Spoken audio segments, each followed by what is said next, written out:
we can hear each other. You're in the picture. So, Okay. thank you for taking the time out to take this interview. This interview will just be asking some questions, and it's about what we've been learning in class, such as enterprise skills and business skills. So the first question I'm going to ask you, tell me about yourself, perhaps how you started in this industry and the path you took. Yeah, absolutely. So thank you for choosing myself and the business. I'm quite happy to be the interviewee. So we'll run through questions. I've put some notes together based on some thoughts, and we can go from there. So what was the question again? Just tell me about yourself, perhaps how you started in this industry and the path you took. So what attracted me to the industry when if I recall correctly, when I was in primary school, I remember sitting with my mother, and back then when you did your tax return, they used to send you a tax pack, which was like a magazine. You've probably never seen that in your age, no. But they used to send you a tax pack and you used to work out your own tax return and lodge it. And Mum used to do it on her own, so as a young child, I started helping Mum do it. I got interested in tax from that day onwards, basically. And then as Mum and Dad purchased some properties, and then we met the accountant, and I met the family accountant, and I became involved in those meetings as a young kid as well. And I could always never understand that the accountant, the relationship with the accountant and Mum and Dad, and was so close. You know, he helped Mum and Dad with a lot of things, with investments, with retirement planning and everything else. And I said, I thought, what a unique position to be in, and that's what got me attracted to the industry, basically. Yeah. So how long have you worked in this industry for? Well, let me think back. I finished uni 1992, 1995. So basically 1995 I graduated from university at La Trobe, and I started working in the industry pretty much straight away, because while I was at uni, I was running a pub at the time. And I got to meet the accountant at the pub who was looking after the books at the pub. And basically from there, he pretty much said, look, you know, as soon as you graduate university, come and work with us part-time. So I went to work in public practice pretty much straight away. And then from there, I applied for the job at PDG and Associates, which is sort of the business we're at now. And when I applied for that job, it was asking for minimum 2 years experience. I did not have that at all. I just had like probably 6 months experience. So I thought, we'll give it a go anyway. And I applied, and I was successful at the interview. And that's where it all started. Great. Yeah. Have there been any other areas of business you have considered? Do you still consider these options? Not really. I've considered investment options, you know, in terms of wealth creation and everything else, and you know, increasing your wealth in other ways, but not really being involved in other businesses, no. I'm involved in my wife's in a business, a small business. She runs a dance school, so I help her with that and involved in that, obviously, but not any other business that I really want to go into, because my heart's in this industry and in this business, and it's been from day one, and it still is, and yeah, so I really haven't thought of going elsewhere into other businesses, no. Would you be able to describe some of the main services your business offers? Yeah, services, we do a lot. We do a lot of services. Mainly, our main client base is business clients. So a lot of our services is business advisory. Obviously, we do, you know, the accounting and taxation services. There's a lot of our bread and butter that we do. But more importantly, you know, there's so much we do for clients. But, you know, in summary, if you had to try and bring it all together, we try and get clients to sort of achieve success in their own way. And what success means to different people, it means different things. So for some people, it means financial success. Some people, it means, you know, happiness. Some people means, you know, being free to do things. So we try and get people to achieve that success to them. And the way we do that is we come in from the financial part, is to try and get them to achieve what they call financial independence by growing their wealth. And, you know, and that happens in many ways. So if they achieve financial independence, that means, you know, at some point they don't have to work, that their passive income is enough for them to live off, and that achieve success in their life in other ways.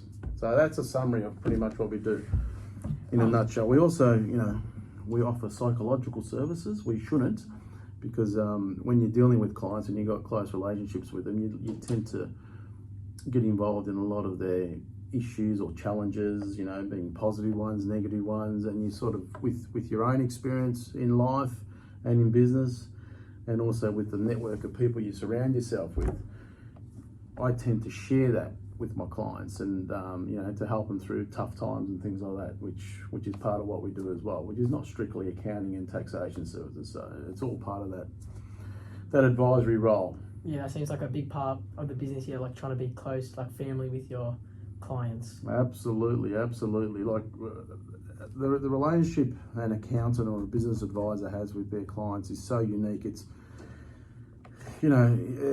like they compare with a hairdresser with people. A hairdresser knows a lot about your person because they have great conversations, and accountants the same. They know a lot about a family.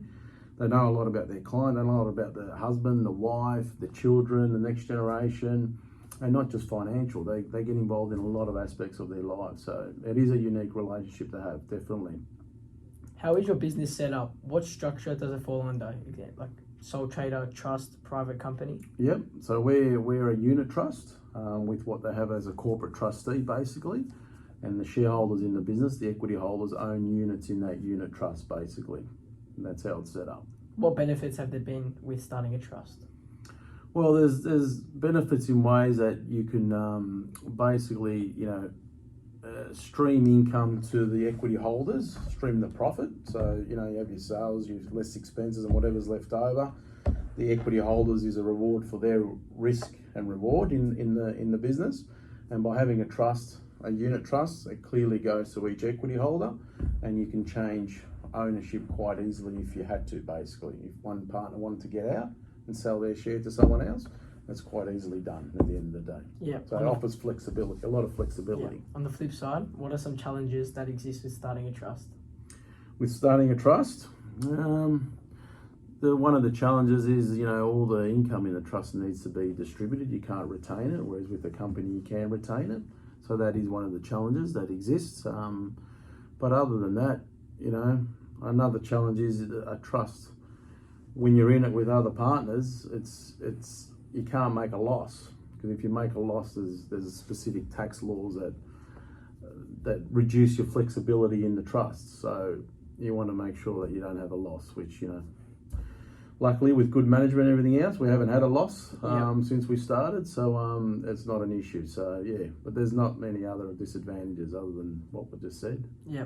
What were your primary personal motivations for starting your business? For example, personal or financial independence or passion for your business?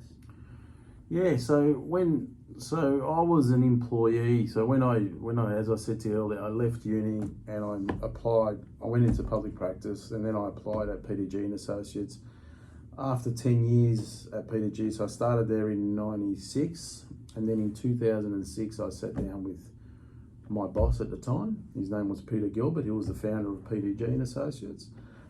And I saw things in that business, and he was a lot older than me, so he was, on his path to retirement. I saw things in that business that I wanted to change. And I go back to the day when I was young and sitting with my mother and father and their accountant in our kitchen and observing that relationship. And that's what I wanted to achieve with clients as a business owner, not just as an employee. So, and that's possibly what inspired me to, at that point, have discussions with my boss at the time and say, look, I want to get into business. So do you want to entertain me buying into this business, or I'm going to go and start my own business? Great. And at that point in time, he agreed for me to buy into the business. So that's how it started. I bought into the business with Peter. And then basically when Peter retired, we had other team members, my two partners, Lou and David, buy his share of the business, and that's how we're situated at the moment, myself and two other partners. Yep, seems like you've always had passion for accounting. Always, passion for accounting, but more than just accounting. As I say to everyone, accounting is keeping a scorecard. Accounting, you look at the numbers, you account for them. The scorecard is how the business has gone for the year. But it's more than that. It's what you keep a scorecard. You can tell the client the results. That's great, but we go beyond that. It's not just about results. It's about what we do with that, how we use that, how we increase your wealth, how we make that client successful in their own right of what success means to them. Yeah, great. Yeah. And handhold them through that process. Yeah. On your website, it says you see yourself as a businessman. What qualities or skills would you recommend to others to become a good business owner? A good business owner. One good piece of advice I give to become a good business owner is read the book 7 Habits of Highly Effective People by Stephen Covey. And once you finished it, read it again, and then read it again. Because those 7 habits, I add another 8th habit to it, basically, which is things like, being proactive, seek to understand people before you try and be understood, things like that, always try and do a win-win situation with whoever you're dealing with, there's many habits, sharpen your pencil all the time, things like that, read that book. That's the best advice, and I give that advice to clients. Get onto that book, read it, and as a person, not just being in business, but as a person, if you can practice those habits effectively, you'll be successful in whatever you do. What skills would you say come from reading that book? Oh, those habits. If you can master those habits, being proactive, do a win-win, seek to understand someone before being understood. That's just in discussions with people, when you've got a situation where it's a hot, argumentative situation, you just stop and think, put yourself in that person's shoes. And then you think, okay, they're trying to achieve this. I'll get my point across this way, basically, And there's a win-win. What I want something to go, you want something to go. Let's try and get the win-win for both. Yeah. And go from there. But what I always say is an 8th habit is treat people like you want to be treated. Respect people like you want to be respected. If you do that in life, it'll be great. Absolutely. Yeah. Absolutely. And learn to prioritize. One of the habits is learning to prioritize, put things first. So there's no point in doing a task that's not really relevant or important. Prioritize the important tasks in your life. And if you get that right, off you go. Absolutely. So would you say organisation is a big part of your life? Very much so. To be proactive, you need to be organised. Because the opposite to proactive is reactive. And reactive is you're reacting to situations. It's past tense. The horse is bolted, and you're reacting. You're always behind the 8 ball. If you're not organised, you're going to be reactive most of your life. Yeah. Absolutely.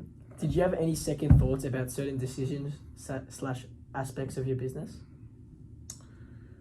I've got a motto, which certain thoughts, certain decisions, bad decisions or good decisions, I have no regrets on thoughts. And the reason I have no regrets on mistakes or things that I've done in business is because when you do something and it's not right, the more important part of working out it's not right is that you learn from it. Yeah. And when you learn from it, you improve. So making a mistake's okay, but the important part of making a mistake is you've learned from it. If you do it a second time and a third time, you really got to reassess yourself. But learning from it is the important thing. So I don't have any regrets, because if I've made decisions and they haven't been the right ones, I wear that. But more importantly, I've learned from that and use that to progress, basically. At the beginning of your business, what were some sacrifices you had to make, and do you think having to make sacrifices is a key aspect to becoming successful? 100%. Making sacrifices is a key aspect. So going back to the start of the business, when I said to you I had to buy in and buy a share into the business with Peter, there was obviously the business was valued, and there was a certain amount of dollars that I had to find to pay him to buy into the business. And I remember I just recently got married to my wife at the time, and I sat down with my wife and I said, I want to buy into the business. I've got to go and get this bundle of money from the bank, got to borrow it, and we just bought our first home. And I said, we need to give the bank our home as security. And that's a big sacrifice. You think it's something, but it's a big sacrifice, because in her words at the time was, well, if the business doesn't go well, we lose our home. And that's correct. We will lose our home if the business doesn't go well, because the bank will come and repossess it. So that was one of the biggest sacrifices, risking, I just got married, we bought a home together, and then I said, let's go, we're going into business, and I'm risking our home, my love, and getting that over the line and having that pressure, I suppose, was a big sacrifice. And then for the first probably, would you say 2 years? First 2 years, we, as newlyweds, we did not go on holidays, we did not go out to dinner. We really sacrificed and tried to save up as much more dollars that was coming in the door just to pay off, just to reduce the loan so that our home will become more secure. That was the main objective, because I knew that was on her mind, and it wasn't fair for me to put that extra pressure on my wife at the time, thinking that, you know, we've got a lovely home, we've just bought a home, but it could go up in smoke if the business goes bad. So I had to sort that out. So that were the sacrifices. Having those hard discussions, and for 2 years of our life, it was just, you know, work. There really no fun in doing other things, and that's a hard thing, especially when you're newly married. You know, you should be on your honeymoon phase for the first 1 or 2 years, but it was just head down, bum up, and work. Yeah. So would you say being dedicated is a very big part of being successful? Absolutely.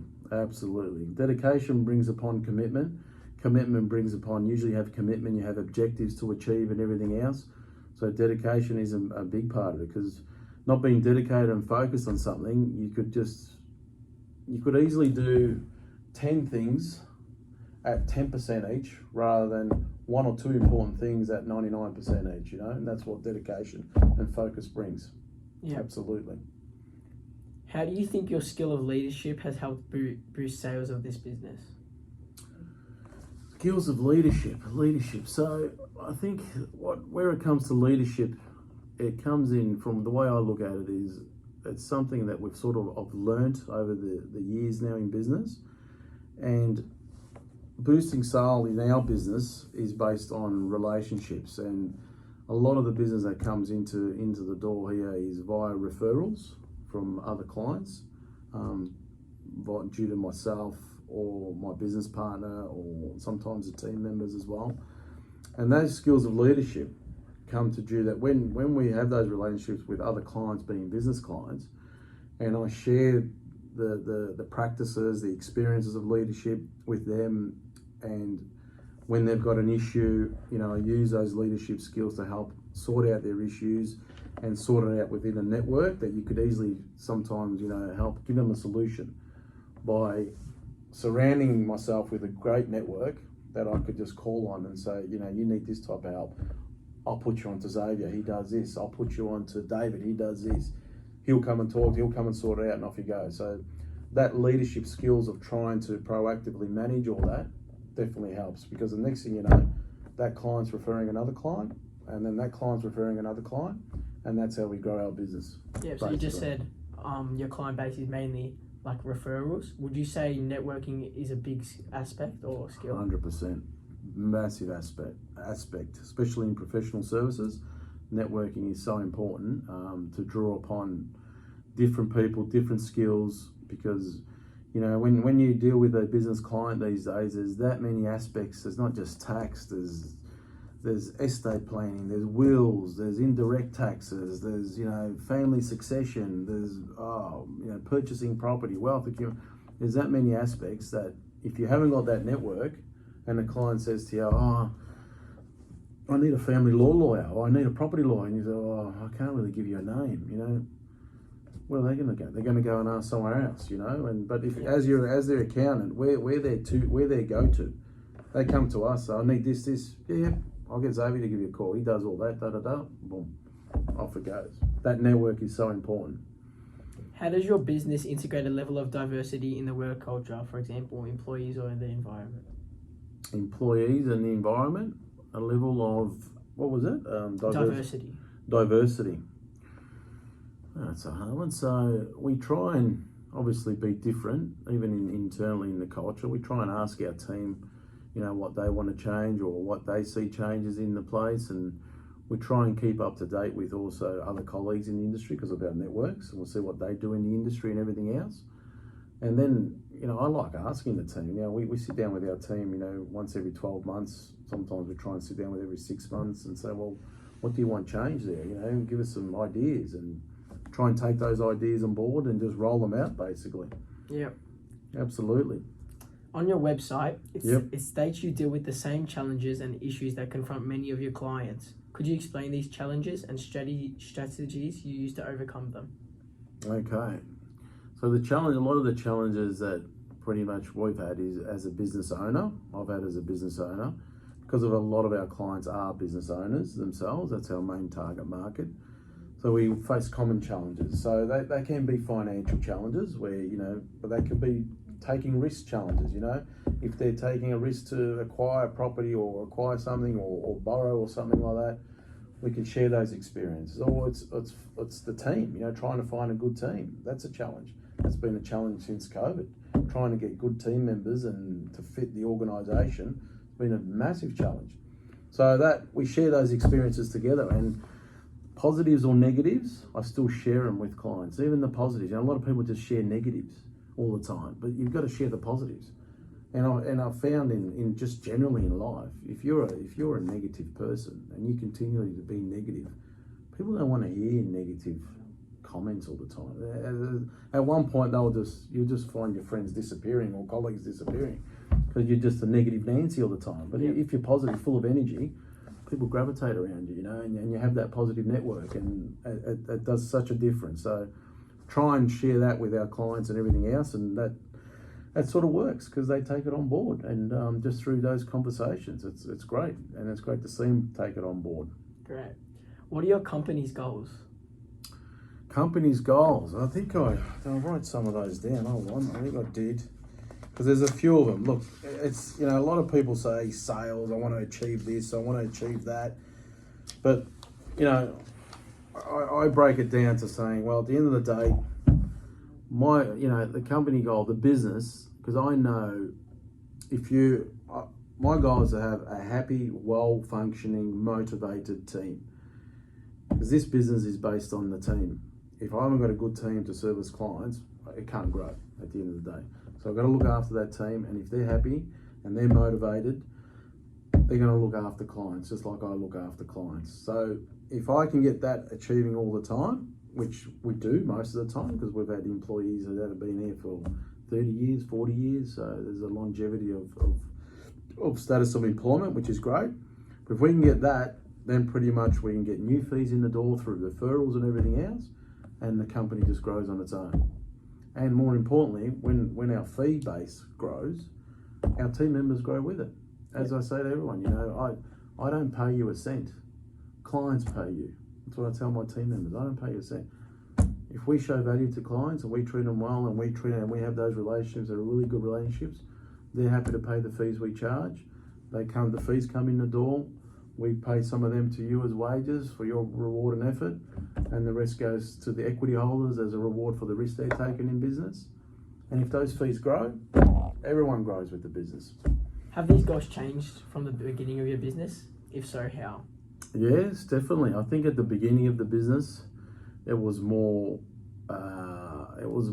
financial when I was green. It was more looking at the profit in the business, looking at that. Now it's more looking at the activity rather than results. So at the start when I was in business, I was more looking at the result, and making sure we had enough to pay this and pay that and do that. And I still do that, but it's not the priority. The priority is focus on the process, focus on the activity, and the process is your resource, your team. Focus on what your team are doing, and if your team are doing the right things and clients are happy, the result, which is the profit, will just happen on its own. You don't have to focus on that. That's how it's changed. Previously, it was the other way around, but I learned in business it's not the right way to do things. People that focus on the bottom line forget everything else that happens up the top. And when that forgets, you get it wrong, basically. Does your business give back to the community in any way? It does. For a few years now, for a few years, we're quite involved in a charity called Children's First Foundation, and we basically did all their support accounting, all their back-end accounting. So we obviously donated our labour and our time, all that time for many, many years.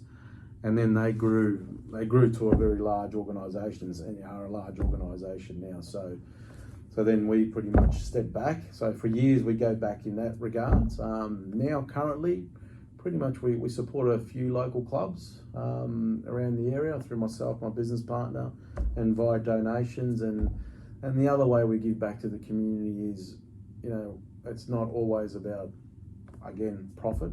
I always say people before profit. So sometimes someone can't afford our services, so we still help them anyway. and it costs us, the owners of the business, because the team members still get paid to do the work, so it costs us. But that's part of giving back to someone that needs help, that can't afford our help, but we still do it. And that's the call we make. So that's the give back we give back. Does your business contribute to the welfare of the environment in any way?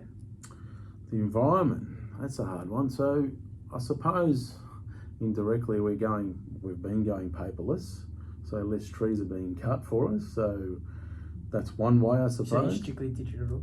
We've still got paper files that are getting scanned in the system, but now pretty much as soon as paper stuff comes in, it gets scanned and it gets turfed, and that's the end of it. So, we are trying to go strictly digital, but it's a hard process. And I think what started it really a lot was COVID. When COVID started, one day we're all working in the office. The next day, I'm having an announcement to everyone, having a team meeting with everyone saying, right, you're going home. And here's your laptop, and there's no paper files. You got to start, everything was getting scanned, scanned in. So that started the whole process. And now we're getting rid of all the filing cabinets, getting rid of all that. 3 weeks ago, we filled up a 10 cubic meter skip bin with files, normal files, because we had no use for it anymore, basically. So all gone. So yeah. Do you have any other plans for the future to be environmentally friendly? One we're looking at now is obviously with all our computers, with 17 to 20 team members, we've got 20 to possibly, including the server, 20 to 25 computers running every day. Lights on and everything else, so we go through a lot of electricity. So we're looking at now with my partners is probably going solar, trying to go as much solar as possible, so we don't have to have carbon emissions from using that much electricity off the grid, just create our own. So that's probably the next step that we'll be looking at. We're assessing that on the roof of the building, basically. Great. How do you create a positive work environment for your employees? I know you've already made a comment on this, but so would you say loyalty and treatment is good for employees? Absolutely. Treatment, so a positive environment starts from the top, right? And the top is me, my partners, and as I said to you earlier, no one really gets inspired by negativity. So every day I come in, I've got to be positive. Doesn't matter if I'm crying before I come in that door, tears go off and you come in with a smile, because it's not going to help anyone if you're not, right? When you're a leader, you got to be able to do that. Whatever happens at home or going on at home, whatever, as soon as I walk in that front door, it's good morning everyone, positive. You got to be positive, and people, and it's infectious, whereas if you're negative, it doesn't help. So a positive leader being positively 99% of the time helps with that, with keeping positivity with team members, and having communication with team members. I say having communication, having reviews, asking them, what do you want to do? Do you still want to do accounting? Do you want to do something else? Do you want to do this different type of accounting? Do you want to do that? Do you want to do this? You're happy with where you are? You're happy with where you're sitting? Or what do we need in here? Do we need a coffee machine? What do we need? And get people to give their feedback, and once they give their feedback, you action it, and they feel like, they actually listen. Everyone's listening here. Would you say loyalty is important to you, not only for your client base, but for employees? Yes, very important. Very important, because what happens with loyalty is, in our industry, if I've got a client that I look after, and Xavier's the accountant looking after the client, and then the following year, David's the accountant looking after the client, and the following year, Joanne's the accountant looking after the client, and the client says, what's going on there? You got team members just rolling in and out. So he questions my ability to keep team members. So he's questioning, why aren't team members loyal to you? Here I am as a client taking advice from you, and you can't even keep a team member there for 1 year. So that's why it's so important. And it's so important, the loyalty, other than the client perception of all that, from being part of the family, I call it here, it's just a family. People have been here for years, and it's not just boss employee. I happen to own the business with other partners, but at the end of the day, we're all equal. Yeah, it's not unusual for me that I'm getting a coffee. Does anyone want a coffee? I give them a coffee, and you have that understanding. So, and you can only have that with loyalty. You can't build that up with someone that's been here for a year, but after, 2 or 3 or 4 or 5 years, it sort of becomes a family environment. What makes you different from other businesses in the same industry? What makes us different? Definitely, I suppose, the relationship that, I instill with our clients, and the close relationship we sort of have with our clients. I find, I mentioned earlier, just to probably repeat myself, is a lot of accountants just keep a scorecard and report on the results. That, to me and to the business, is this 1/10 of the job, 10% of the job. That's the accounting process. Keep the scorecard, get that right. We need to get that right. We need to pay our appropriate taxes and everything else, and here's the result of your business. But the next important part is, your business is doing great, it's not doing great, what can we do to make it better? The business had a great profit, what are you doing with that profit? Why are we investing it? We've got to do something with it. That whole wealth creation advice, that's so important. And you only do that when you've got a close relationship. And if you haven't got capacity to do that, a lot of competitors have not got capacity, so they're running off their feet. So they haven't got time to step back and work those extra aspects with the clients. They just get the score, give them the result, boom, move on to the next client. Get the score, give them the result, move on. Yeah. We're not about that. What strategies do you take to ensure you have an advantage over your competitors? What strategies do we do? Possibly the same. That unique client relationship. I ensure that's the case. Because, for example, I have got colleagues in the industry and they don't move out of their office. They expect their clients to all come in their office. And I say, that's ridiculous. Go out to a client's site, go out to their premises, go and see their business, their business is their baby. Go there. And that's what I ensure to do that. A lot of meetings I try and have away from the office, at the client's office or the client's factory, the client's home, wherever their business is, basically. Because when you're there, you can see it. And they appreciate you coming out. And normally, when you're there, you look at something, you pick something up, you're always coming back with extra work anyway. So, and that's what we do differently to other colleagues or other competitors in the industry. And I suppose that we've got some really good intel with financial innovation, or some strategies that we've employed with clients to help them grow their wealth and their investment opportunities, and to minimise their tax as well. Because at the end of the day, we can legally minimise a certain amount of tax. We use that minimisation saving to invest in other activities, so that helps them grow their wealth, and again helps them be successful in the definition of what success means to them. So all day you've been talking about like friendly relationships with a client, close relationships, and you've been describing the advantages. Would you say there are any challenges or negatives to having such a close relationship? There is. Sometimes there is, because sometimes you get caught up in, unfortunately, family law matters, where the husband and wife depart from each other, and then you've got to make a decision, because as an advisor, you can't act for both. So you're what they call a conflict of interest. So you've had a great relationship with the husband, a great relationship with the wife. For whatever reasons, they're departing, and you've got to make a choice of who you're representing, going forward. So that is a hard one. It's a hard situation.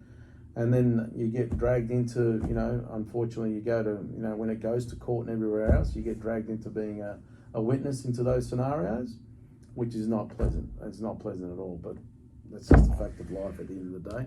And the other thing is, you get that close with some relationships that, unfortunately, when you try and have some time to yourself these days on weekends or Saturdays and Sundays, and the phone rings and you see the client's name on it, you've got to take it. So, as much as, valuable time to ourselves and to my wife, it gets interrupted by those client calls. And as a business owner, I've got to take it, because, that's what we pride ourselves on, having that relationship, that on-call.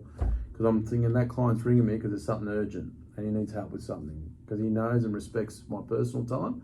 Because he's ringing me after hours, I know there's something wrong, so I take the call. And if I'm with my wife somewhere, she's quite understanding to say, okay, off he goes again on another phone call. Yeah. So that is one of the downfalls, but that's not too bad. It's getting less and less. Yeah.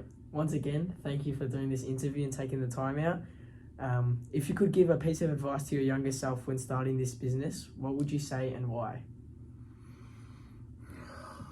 I would have read that book, 7 Habits of Highly Effective People from Dave Dodd. I would have read it while I was at school, but I didn't get into that till later.